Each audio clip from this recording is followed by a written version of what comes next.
नमस्कार दोस्तों, मैं आप सबका स्वागत करता हूं आपके अपने YouTube चैनल पर जिसका नाम है बेस्ट हिंदी स्टोरी टेलर। और मैं आप लोगों को आज एक बेहतरीन कहानी सुनाने वाला हूं जिसका नाम है गंगा एक अधूरी नदी। तो आइए शुरू करते हैं।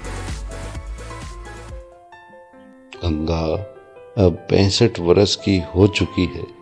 उसके बालों में चांदी की लकीरें झलकती हैं और चेहरा समय की धूल में ढका हुआ एक ऐसा आईना बन चुका है जिसमें बीते वर्षों की थकान भी है और न मिटने वाली वो गहरी चमक भी। वह हमेशा कहती है, मैं नदी हूँ, बहती रहूंगी, चाहे कितने भी पहाड़ रास्ता रोक ले। उसका जीवन सच में नदी जैसा ही था। पहाड़ जिम्मेदारियों के, कर्तव्य के, परिवार के एक के बाद एक उसके सामने खड़े होते रहे और वो एक पतली धारा की तरह हर चट्टान से टकरा कर भी बहती चली गई। जब जब जीवन ने उसे किसी ऊंचाई से गिराया, वह फुहारों की तरह टूटी जरूर, मगर फिर अपनी ही गहराइयों में एक नया घाव बनाकर आगे बह निकली और उतनी ही गहरी हो गई। गंगा 7 बहनों और 3 भाइयों में सबसे बड़ी थी।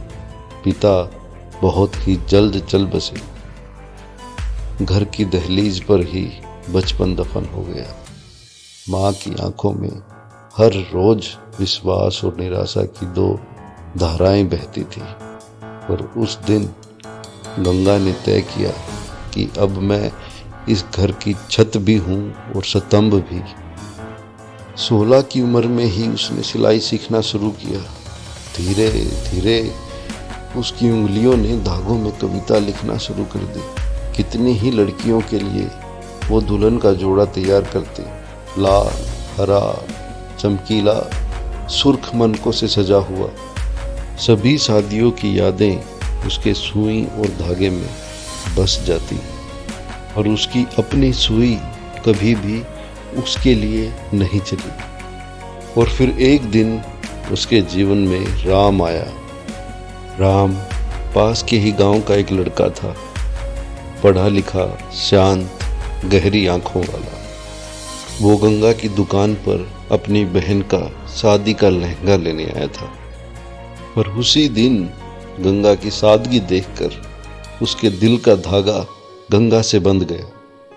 राम ने देखते ही देखते एक दिन उससे पूछ ही लिया, तू सबकी खुशियों का रंग सीती है ना, तो अपनी जिंदगी में कौन सा रंग भरेगी, बताना।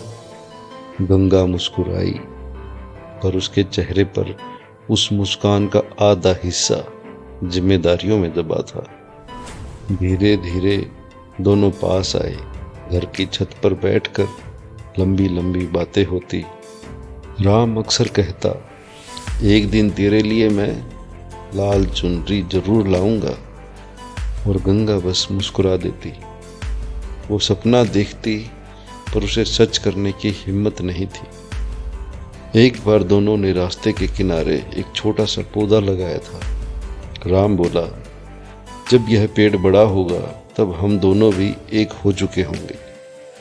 उस पौधे के साथ उनकी हंसी, प्यार और उम्मीदें भी उगने लगी। लेकिन जीवन की नदी कब सीधी बहती है भला। घर में एक के बाद एक जिम्मेदारियां बढ़ती गई। भाइयों की पढ़ाई, बहनों की शादी, माँ की बीमारी, सब कुछ उसके कंधों पर था।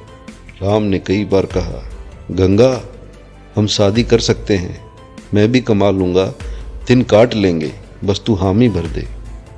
गंगा ने प्यार से उसकी हथेली थामी और बोली, राम मैं नदी हूँ, मेरे पीछे कई छोटी धाराएं लगी हैं, मैं रुक नहीं सकती।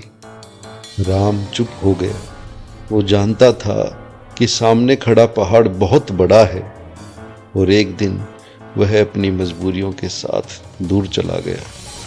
शादी कर ली, शायद घर वालों के दबाव में, शायद अकेलेपन के डर से, पता नहीं।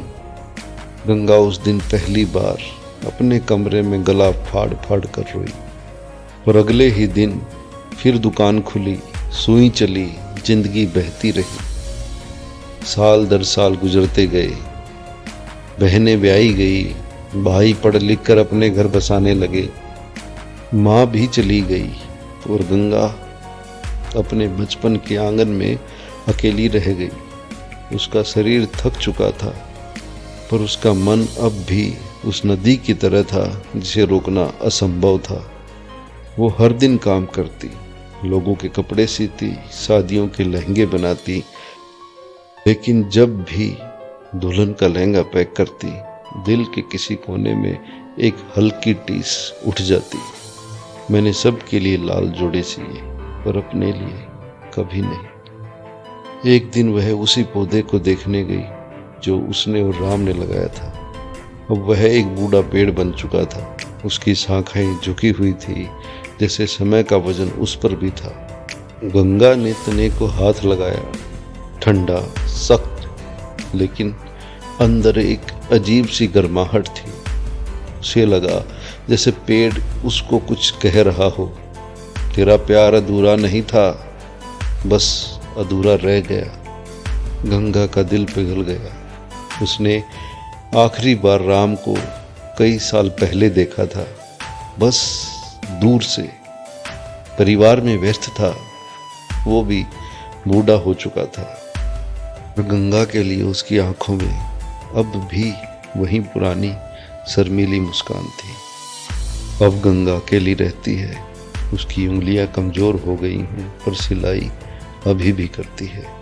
लेकिन हर बार धागा डालते समय राम की याद ताज़ा हो जाती है। रात की सरसराती हवाओं में उसे लगता है जैसे कोई धीरे से उसका नाम पुकार रहा हो, गंगा। और वो आंखें बंद कर लेती है और वही पुराना दृश्य नजर आता है। वो जवान दिल, एक पेड़ का नन्हा पौधा और सपनों में चमकती हुई वो लाल चुनरी। कभी कभी खुद से ही पूछती, क्या प्रेम अधूरा रह जाने पर खत्म हो जाता है? और फिर उत्तर भी खुद ही देती, नहीं, प्रेम नदी की तरह है, बस बहता रहता है और किनारे बदल जाते हैं। गंगा आज भी उस पुराने पेड़ के पास बैठती है।